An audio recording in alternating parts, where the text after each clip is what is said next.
सेरीलिंगमपल्ली हल्के असेंबली में बीआरएस उम्मीदवार ए गांधी की मकबूलियत में दिन ब दिन इजाफा होता जा रहा है। चुनाचे सेरीलिंगमपल्ली हल्के में रुकन असेंबली व बीआरएस उम्मीदवार ए गांधी की हिमायत में खवातीन की एक बड़ी बाइक रैली निकाली गई।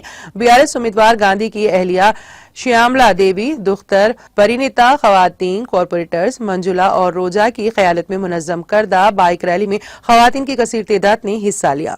विवेकानंद नगर से निकाली गई bike rally Bhagyanagar society, Miyapur तक, मेवरी नगर, जेपी नगर, दीप्ति, श्रीनगर, चंदानगर, लिंगमपल्ली, बीएचईएल पहुंची। इस मौके पर गांधी की अहलिया ने कहा कि तमाम खवातीन इस उम्मीद के साथ बाइक रैली निकाल रही हैं कि वजीर आला केसीआर हैट्रिक करेंगे और बीआरएस उम्मीदवार गांधी तीसरी मरतबा भारी अक्सरियत से कामयाब हो जाएंगे।